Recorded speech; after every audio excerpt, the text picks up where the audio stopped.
E aí, galera do 7º ano, tudo bem com vocês? Começando essa nossa aulinha, então, do nosso sábado letivo, essa nossa videoaula. Como ontem, sexta-feira, eu dei aula para vocês, o tio vai falar um pouquinho sobre a teoria do módulo 6. Então, eu vou deixar as construções para as aulas ao vivo, porque aí qualquer problema, o tio pode tirar dúvidas na hora de explicar alguma construção. Eu posso estar voltando nas atividades, refazendo as construções, então fica mais fácil isso na aula ao vivo. Então, na nossa aula de hoje, uma aula gravada, eu vou me preocupar um pouquinho com uma parte teórica, como eu disse. Nós vamos continuar falando sobre curvas. E vocês vão ver que tem muito a ver, assim, né, com a matéria que a gente estava estudando antes, que é essa parte de retas e curvas tangentes. Nós vamos falar sobre concordância. Vamos iniciar esse módulo 6 falando sobre concordância. Depois a gente vai falar sobre outras curvas também. Mas, inicialmente, nós vamos falar entre concordância entre curvas. Então, partindo do exemplo, nós vamos ver aqui o seguinte, na página 93 da apostila de vocês, está aqui falando, né, sobre fazendo curvas, e pediu para a gente observar essa imagem. Vou dar um zoom aqui, fica um pouquinho mais fácil da gente enxergar. E a gente tem aqui a primeira coisa que a gente percebe é o seguinte: a circunferência OOT, ou seja, seria essa circunferência que ela não foi fechada, mas a gente pode imaginar, né, o restante aqui, de centro O e raio OT, então o raio é a medida do O até o T, ela é tangente à reta T.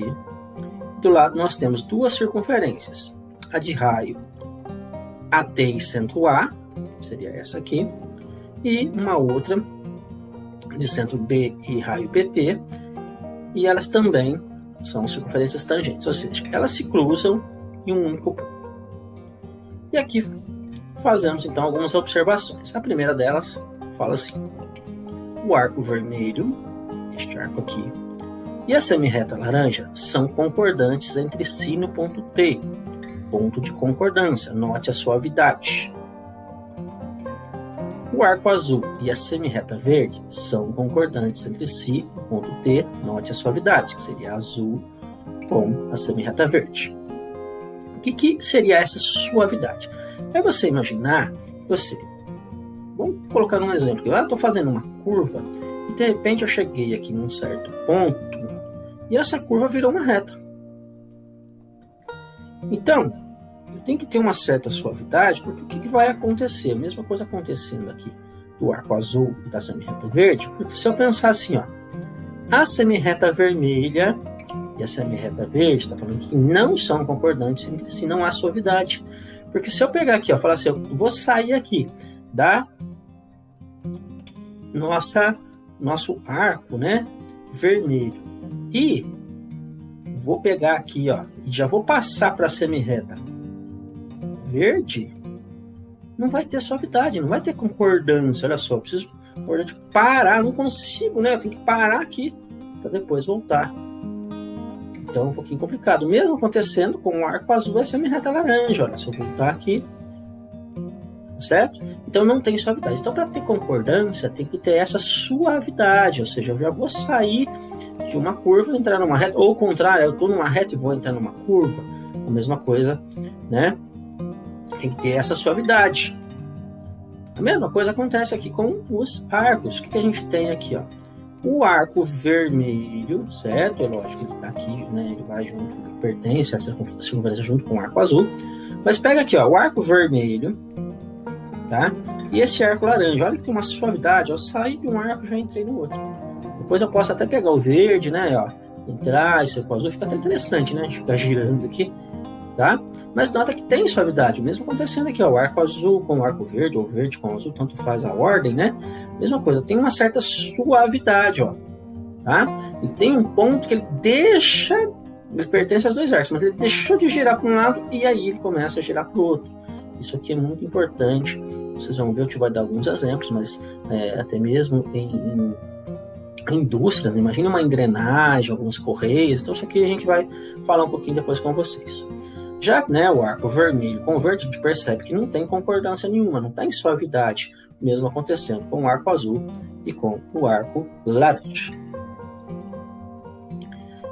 Então, pessoal, toda vez que a gente fala de concordância, a gente está falando de tangência e suavidade. Por que tangência mais suavidade? Porque aqui nós podemos falar que esse arco aqui, ó, ele é tangente, ele toca num único ponto, o arco azul com a semirreta vermelha. Eles são tangentes, mas eles não têm suavidade. Então não é concordante. Já o vermelho com esse outro aqui, né? Ele tem suavidade, com laranja, na verdade, aqui, né? Então, para ter concordância, além de tangência, tem que ter suavidade. Então, ó, somente existe concordância entre o arco de circunferência e uma semirreta ou entre dois arcos de circunferência. Não existe concordância entre outras coisas, entre outros entes geométricos. Por que isso é importante? Onde que a gente pode ver isso aqui, na verdade?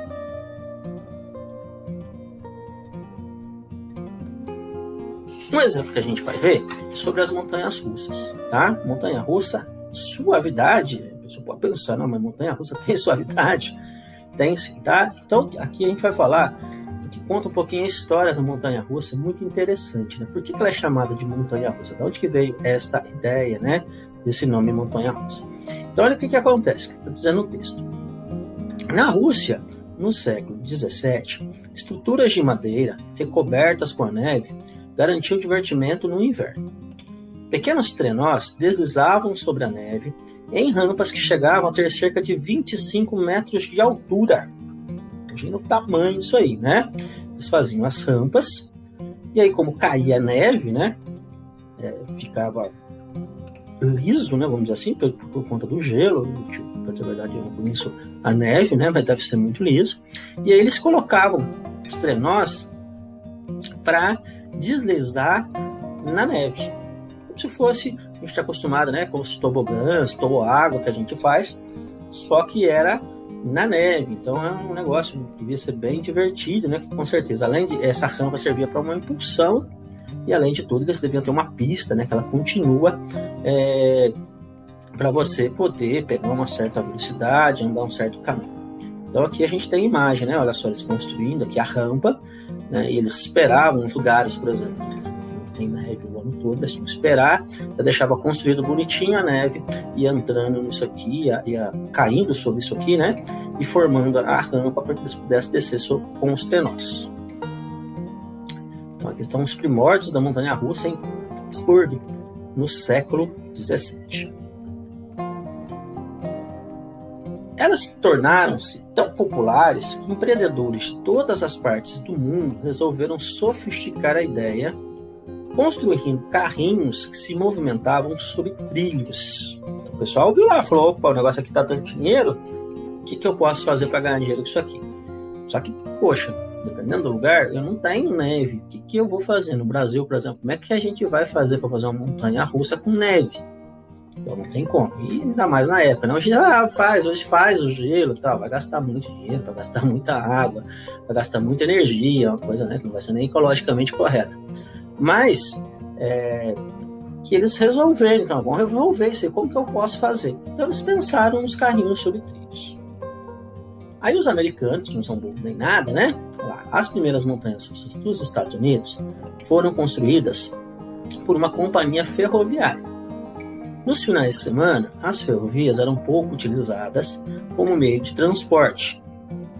Então, com um pouco mais de velocidade, serviam como divertimento.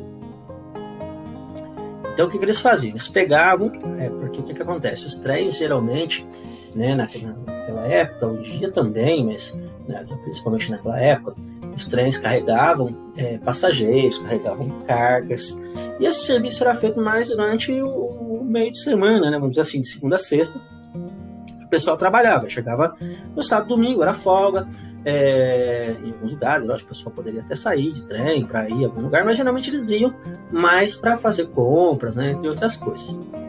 E aí esses trilhos ficavam vagos, então os donos das companhias falavam, vamos arrumar um dinheiro, ganhar um dinheirinho aí. E eles pegavam esses trilhos e colocavam o pessoal no carrinho E aí o pessoal saía meio que desgovernado, não sei de que forma que isso acontece, né?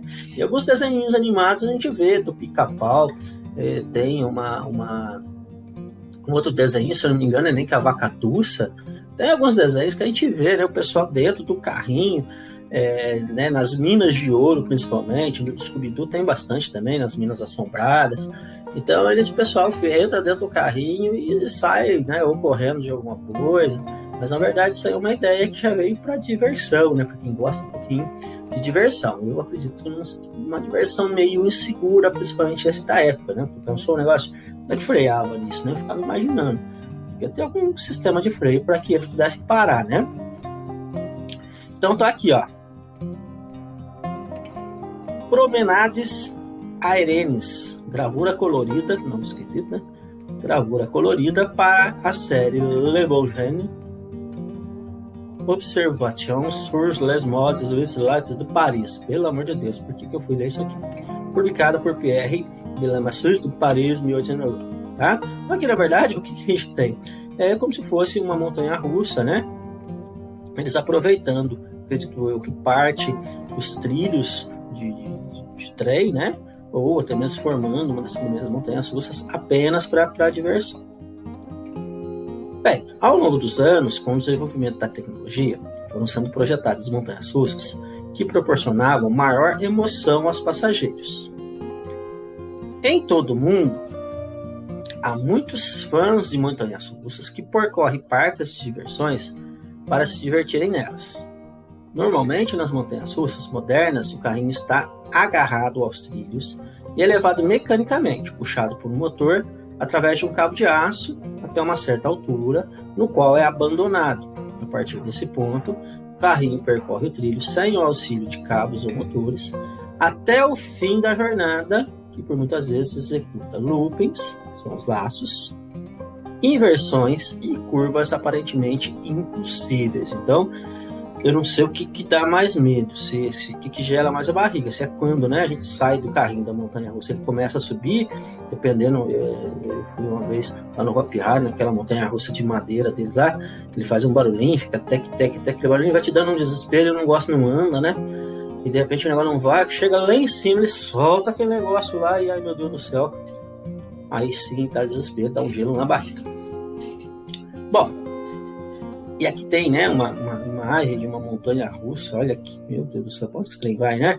Olha, entra aqui, vai aqui, volta lá, faz o looping, né, o laço que eles falam, um passa por dentro do outro, né, e nem sei como é que acaba. Eu vou ser sincero, eu sou meio medroso, não tenho muita coragem de andar num trem desse aqui não que faz loop. Eu acho que eu ia vomitar tudo que eu tivesse comido no dia anterior.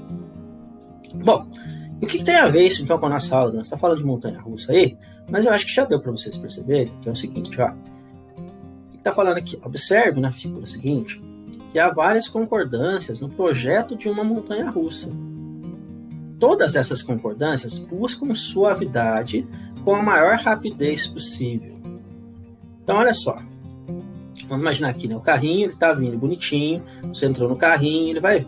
Aí ele vai começar a subir. Para ele começar a subir, tem que ter uma curva, que tem que ter uma concordância. Porque já pensou se não tivesse essa curva, se ele já começasse a subir de uma vez, a rampa, o carrinho ia bater, ia ter que fazer uma força muito grande para interromper essa rampa. Então, a gente às vezes percebe, né, às vezes mesmo em projetos de casas, onde vai entrar entradas de garagem, que tem rampas, que as rampas são um pouquinho ruins da gente subir, que dá aquele tranco, né, daquela batida. Por quê? Porque não tem essa concordância. A pessoa que faz não se preocupa com isso, em ter uma certa concordância, para ele começar a subir. Tá? E ele vem do mesmo jeito. Ó. Ele vai subindo, e chega lá em cima, a mesma coisa. Imagina se não tivesse essa concordância, se, por exemplo, o negócio virasse já reto assim, né? O carrinho ia dar um tranco e ia ficar talvez até meio que balançando para lá e para cá, balançando para lá e para cá, e o negócio ia descer com tudo meio esquisito, perigoso até virar, tá? E depois a mesma coisa, né? Tem uma concordância aqui para chegar até o final, e aí se for fazer os loopings, como falou, olha que interessante que são os laços, ó, tá? Aí já há concordância entre duas circunferências. Então, quando fala no looping aqui, ó, a gente tem que ter concordância entre circunferências, para poder fazer esse looping, para poder fazer esse laço, certo? Então, olha só, aqui tá falando, né? A semi-reta azul e o arco cheio vermelho no ponto T1, o arco cheio vermelho, o segmento verde no ponto T2, o segmento verde, o arco cheio laranja no ponto T3, o arco cheio laranja, o segmento vermelho no ponto T4, o segmento vermelho, o arco cheio verde no ponto T5, o arco cheio verde, o arco cheio azul no ponto T6. Então tem concordância entre todos esses arcos. Lógico que se eu fosse pensar, por exemplo, aqui, ó, né? Que aqui até vai falar aqui embaixo. Olha só, imagine que o carrinho esteja percorrendo a semi-reta azul e que ao chegar no ponto T1, desvie para o arco pontilhado vermelho. Não tem como ele desviar isso aqui. O que ele vai fazer? Vai virar de ponta cabeça, né? Não tem suavidade. E o mesmo se não tivesse só uma rampa reta aqui, né? Já não ia dar certo também, fica bem complicado. Então, sem suavidade, observe a figura seguinte, como seria uma montanha russa, cujo nome seria provavelmente quebra-pescoço. Eu até não me preocupo muito com essa parte aqui, porque na verdade aqui ele não vai nem conseguir fazer essa curva, né? Para entrar, não vai ter nem que vem com muita velocidade, vai bater, né? Bateria aqui e voltaria. Agora, já nesse outro caso aqui, já seria uma preocupação. Por quê? Porque esse carrinho ia despencar de um jeito aqui, né? Ele ia ficar para lá e para cá, e depois despencar, e chegaria aqui, ó, que é a parte pior, se ele conseguisse chegar aqui, vamos dizer assim, né? O que ia acontecer? Você ia virar de ponta cabeça aqui, o carrinho ele não ia conseguir fazer, né? Para voltar nos trilhos. Em desenhos e filmes, geralmente o pessoal consegue fazer algumas coisas meio loucas, né? Ele sai de um trilho já na velocidade e olha, gente, o negócio é meio complicado, viu? Então, seria um negócio muito perigoso. Então, pessoal, tudo isso sobre concordância e suavidade é muito usado. Aqui tem o desenho da montanha-russa, mas imagine, por exemplo, se você pega uma estrada, né? E de repente você vai fazer uma curva, tá? E aí aquela história, se você está numa estrada, uma reta em alta velocidade, a curva ela é feita para desviar de algum obstáculo, seja um rio, seja uma montanha, tá? Então, você precisa ter essa concordância. Não pode ser, por exemplo, que nem nas esquinas da cidade. Ah, por que na esquina da cidade ela não tem concordância? Porque na esquina da cidade você vai andar devagar. É propositalmente, talvez, dependendo do lugar, já para a pessoa ter que parar realmente para que não aconteça acidente. Né? E em grandes avenidas, tem que ter, quando você anda um pouco mais rápido, você tem que ter essa concordância para a gente, né, poder fazer essa curva sem perigo. Certo, pessoal? Então, isso a gente está falando aqui sobre concordância. Bom, e nós vamos fazer também, a gente vai mudar um pouquinho aqui, nós vamos fazer alguns outros tipos de curva. Tá? Então, a partir disso, o tio só vai dar uma adiantadinha aqui para vocês.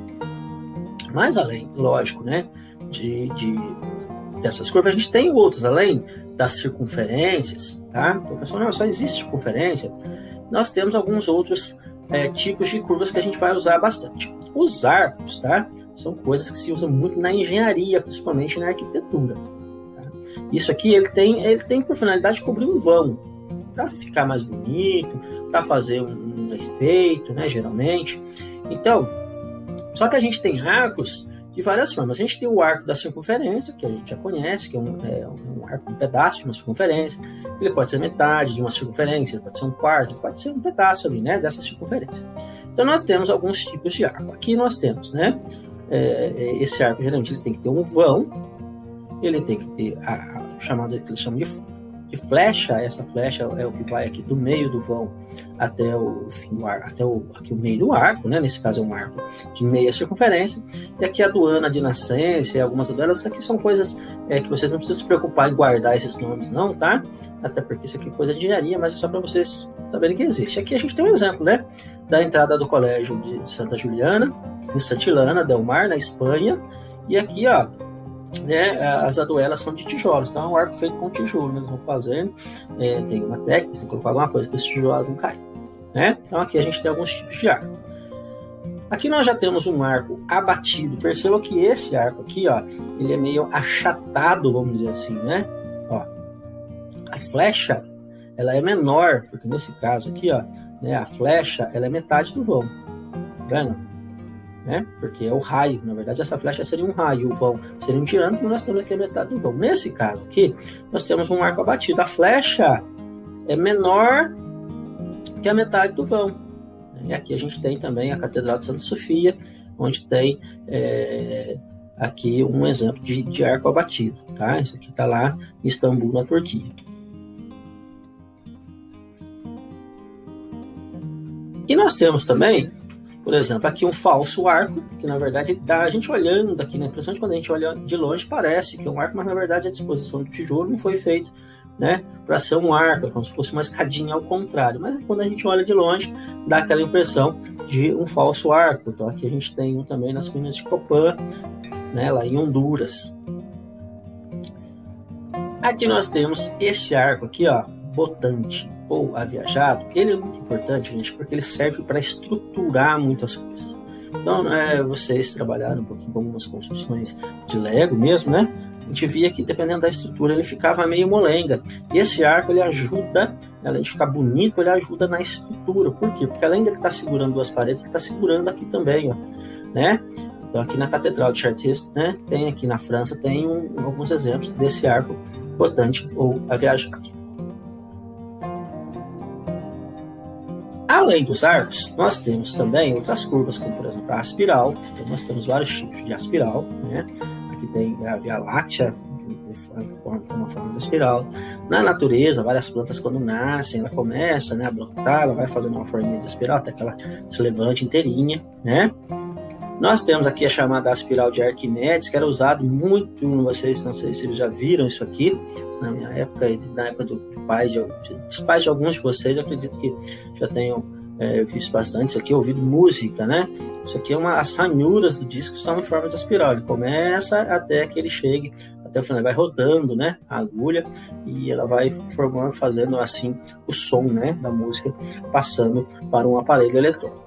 Então, temos a aspiral. Aqui nós temos um outro tipo de aspiral, tá? Então, percebam que ela vai começando, ela vai girando, tá vendo? Ela vai girando, vai girando, vai girando e vai continuando. Então, nós vamos fazer depois alguns tipos dessas aspiral, tá? Aqui temos uma bicêntrica, que na verdade ela tem 2 centros, tá? E aí ela vai girando, a gente vai fazer isso aqui também, usada muito em fogões elétricos, né? Porque ele faz essa resistência que você consegue ter um aproveitamento maior do calor. Tem essa aqui, gente, que essa eu acho muito interessante, que é a oval ovoide. E vocês já deu para perceber aqui, né? Ela vem esse nome por causa do ovo, né? Por quê? O que acontece? Ela tem uma parte maior, e aí o pessoal percebeu, eu acho que estudando realmente os ovos, né? Porque é até engraçado, não sei se vocês sabem disso, mas a ave, no caso, né? Você pode ser uma galinha, um passarinho, qualquer tipo de ave, quando ela vai chocar o ovo para nascer, né? O seu filhotinho ali, ela coloca o ovo e não quebra, né? E tem até uma brincadeira, que se você apertar o ovo desses dois lados aqui, ó, você vai quebrar, mas se você apertar ele, colocar a mão uma em cima e outra embaixo, você pode fazer a força, a gente não consegue quebrar.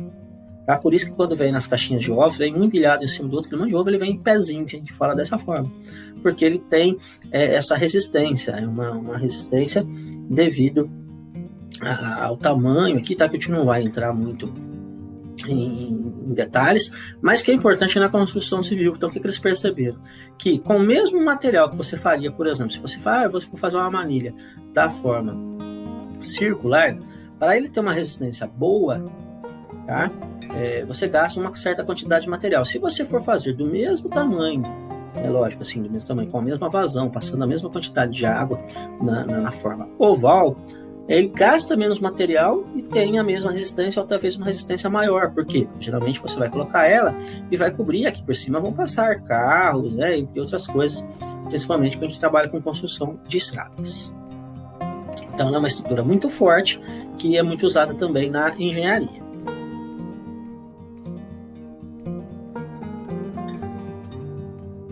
E a cicloide, tá? E o que acontece? É como se fosse uma curva, mas imagina aqui um pedal de bicicleta, né? Quando você vai girar, se você estiver olhando, é lógico, ela vai estar fazendo esse formato circular, mas se você for imaginando um pedal, ele vai fazendo isso, e de repente ela volta e faz isso e vai continuar. A gente vai trabalhar um pouquinho também com essa cicloide. Tá ok, pessoal? Então, hoje nessa aula, o tio quis falar um pouquinho sobre os tipos de curva, né, que a gente vai trabalhar. A gente vai fazer, como eu disse, essas curvas depois em exercício, a gente vai fazer juntos. Mas é importante que você já saiba, né, os nomes, o porquê disso aí, se vocês querem dar uma pesquisadinha. Então, nós temos vários tipos de curva aí. E o que mais a gente vai estudar mesmo seria, no caso, a concordância, porque a gente trabalha com a tangente, né? E depois a gente vai fazer alguns exercícios sobre isso. Bom, vocês têm a tarefa que o tio já deixou de ontem, né, de sexta-feira, para entregar na quinta-feira, então é lógico que o tio não vai deixar tarefa nessa videoaula. Se tiver alguma dúvida, voltem o vídeo, assistam de novo. Não precisa ficar se preocupando ainda com os nomes, tá? Isso aí com o tempo, o tio só quis fazer uma introdução, aproveitar essa aula, essa videoaula, para fazer uma introdução no assunto mesmo, certo? Então, pessoal, bom final de semana, bom feriado para vocês. Fiquem com Deus, um abraço do tio Adriano.